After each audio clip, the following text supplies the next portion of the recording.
Saudara, mantan Wakil Kepala BGN Lodwig Pusung mengungkapkan ex-Kepala BGN Nanik SD yang memiliki sejumlah dapur MBG dan sering membawa nama Presiden setiap kali berkomunikasi mengenai dapur. Hal tersebut disampaikan Lodwig secara daring dalam sidang pra-peradilan di Pengadilan Negeri Jakarta Pusat pada Kamis kemarin. Tidak hanya mengungkap awal mula dirinya masuk ke BGN, Lodwig juga mengungkap jika ex-Kepala BGN Nanik SD yang memiliki dapur MBG. Lodwig juga bilang Nanik sering membawa nama Presiden setiap kali berkomunikasi dengannya terkait dapur tersebut. Kami bertiga wakil itu membantu pada.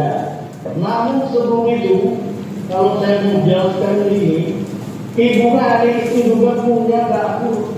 Dia setiap Sabtu dalam saya waktu itu, dan dia keluarkan itu. Namanya Pak Presiden, ini punya Pak Presiden, ini punya Pak Presiden. Ya, saya harus bicara apa adanya di sini, sehingga jelas ini. Ya, biar jelas semuanya ini. Hingga kini mantan Kepala BGN Nanik SD yang belum dipanggil untuk diperiksa Kejaksaan Agung. Namun pada akhir Juni lalu, Direktur Penyidikan Jaksa Agung Muda Tindak Pidana Khusus Syarif Sulaiman Nahdi menegaskan semua orang yang mengetahui tentang tata kelola MBG berpotensi diperiksa sebagai saksi, tak terkecuali Nanik SD yang. Namun Syarif menambahkan seseorang yang diperiksa sebagai saksi tidak serta-merta berarti melakukan penyimpangan atau tindak pidana.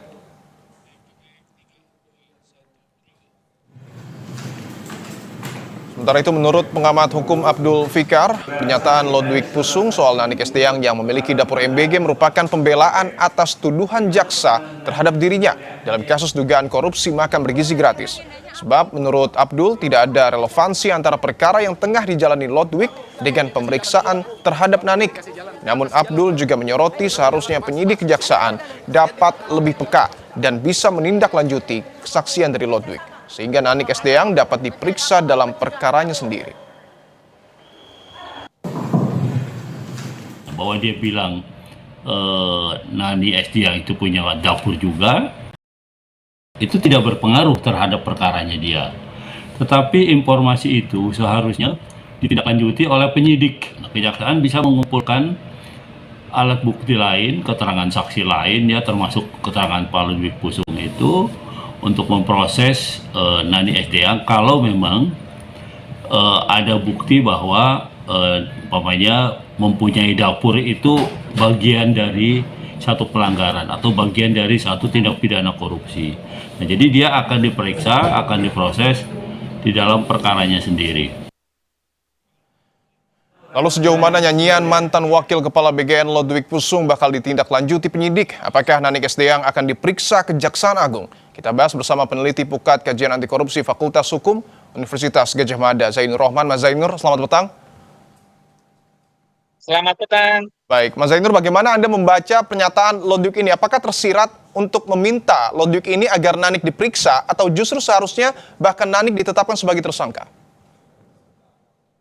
Ya tentu ini sebenarnya kan Lodwig Pusung sedang mengajukan pra-peradilan yang kedua. Ya. Pra-peradilan itu fungsinya untuk menguji apakah tindakan penyidik dalam penetapan tersangka sesuai dengan Kitab Undang-Undang Hukum Acara Pidana atau tidak. Namun dalam persidangan pra-peradilan, Lodwig Pusung justru mengungkapkan satu materi bahwa Nani SD yang kerap kali menjual, mencatut nama Presiden. Nah, saya melihat ini adalah satu forum yang sengaja dibuat oleh Lodwig untuk berbicara kepada publik bahwa ada satu pihak loh yang belum didalami secara berarti oleh penyidik kejaksaan. Siapa itu? Yaitu Nanik SD yang. Oleh karena itu, ini penting sekali bagi penyidik untuk follow up, menindaklanjuti keterangan dari Lodwig Pusung. Bahkan kalau kita ingat, keterangan yang serupa juga disampaikan oleh Sony Sanjaya, Betul. Wakil Kepala BGN. Artinya ada dua orang berbicara tentang satu subjek dengan nada yang mirip.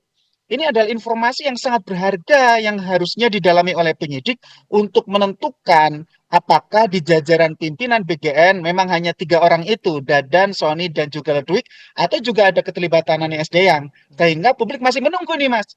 Kenapa hanya 3, yang satunya memang tidak ikut berbuat? Itu yang ditunggu oleh publik. Oke, sebelumnya juga jaksa mengatakan bahwa memang sudah membuka peluang untuk memeriksa Nanik SD yang meskipun hingga kini belum ada tanda-tanda ke arah sana. Artinya kalau mengutip pernyataan Anda, Mas Zainur, ketika sudah ada pernyataan dari Lodwig dan Sony Sonjaya, artinya mendesak untuk Kejaksaan Agung memeriksa Nanik SD yang.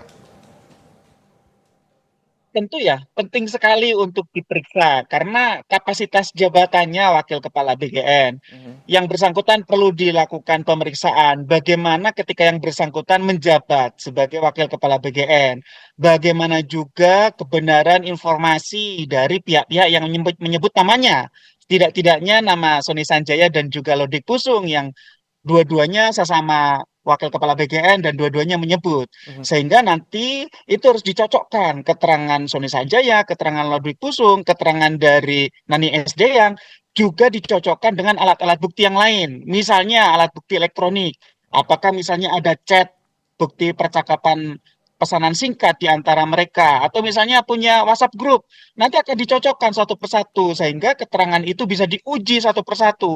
Apakah keterangan yang disampaikan adalah keterangan yang benar, atau hanya sekadar menyeret-nyeret nama dan juga kemudian ujung-ujungnya ingin membela diri. Sehingga saya pikir dari sisi teknik penyidikan, ini satu hal yang sudah sangat dikuasai oleh penyidik.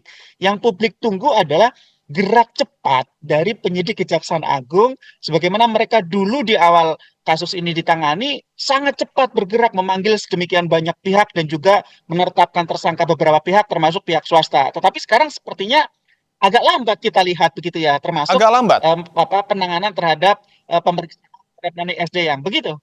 Oke, apakah kelambatan, menurut Anda, kelambatan Kejaksaan Agung dalam mengungkap kasus ini juga ada kaitannya dengan dugaan Nanik yang kerap mencatut nama presiden sehingga Kejagung lebih berhati-hati untuk mendalami hal ini? Ya, sebenarnya Kejaksaan Agung tidak boleh terpengaruh dengan hal apapun ya. Orang boleh mengklaim misalnya atas nama presiden, mendapat perintah presiden, mendapat dukungan presiden gitu ya. Bahkan level Dadan itu pun adalah orang yang sangat dekat dengan presiden. Ya. Seharusnya kejaksaan tidak boleh terpengaruh dengan keadaan-keadaan tersebut. Yang harus difokuskan oleh penyidik adalah perbuatan materialnya. Apakah Nani SD yang ini ketika menjabat turut terlibat misalnya di dalam tindak pidana korupsi? Apakah misalnya menjual belikan titik SPPG atau di dalam memarkup harga di dalam pengadaan barang dan jasa, ya ada kita tahu ya, ada pengadaan motor listrik, pengadaan ompreng, pengadaan segala macam begitu ya. Nah, yang ketiga adalah apakah ada persekongkolan yang dilakukan oleh Nani SD yang misalnya Ya. dengan mencatut nama presiden, apakah itu digunakan untuk memuluskan memperoleh persetujuan untuk titik-titik baru SPPG yang ternyata dibawa sendiri. Kalau kita dengar keterangan Lodwig Pusung, Lodwig mengatakan bahwa Nani SD yang ini punya SPPG ternyata gitu Ya. ya. Artinya itu informasi yang sangat berharga seharusnya didalami oleh penyidik. Jangan sampai misalnya ternyata memang benar ada konflik kepentingan tetapi dibiarkan begitu saja. Saya lihat ini WKBGN ini ingin adanya persamaan di dalam proses hukum yang dijalani di antara sesama mereka. Ya, tapi secara umum Mas Zainur melihat bagaimana kasus korupsi ataupun pengungkapan kasus korupsi MBG ini yang kemudian dilakukan oleh Kejaksaan Agung. Apakah Kejagung sudah cukup transparan? Iya, transparansinya memang berbeda-beda ya dari periode ke periode ya. Saya sangat apresiasi di tahap-tahap awal. Geraknya cepat, selalu ada update informasi, ada transparansi, menyasar pihak-pihak yang juga terlibat, termasuk terakhir pihak-pihak swasta gitu ya. Tetapi lama-kelamaan kita melihat ada semacam penurunan pace begitu ya, penurunan kecepatan. Ya, saya tidak tahu apakah karena untuk menangani yang sekarang sudah jadi tersangka saja sudah overload, ataukah juga terpengaruh misalnya problem internal di Kejaksaan pasca penetapan Baik. tersangka Febri Adriansyah ex Jampitsus oleh Baik. mereka. Jadi sebenarnya publik punya harapan. Ya. Segeralah Kejaksaan Agung untuk sidangkan perkara ini dan tidak lanjuti usut semua nama yang disebut, Oke, termasuk baik. 41 nama itu. Baik, Gitu, kami Mas. sudah tangkap poinnya. Terima kasih Mas Zainur Rohman telah bergabung di Kompas Petang. Saudara, polisi membongkar pabrik yang memproduksi uang palsu pecahan Rp100.000 di sebuah ruko di Tangerang Selatan, Banten.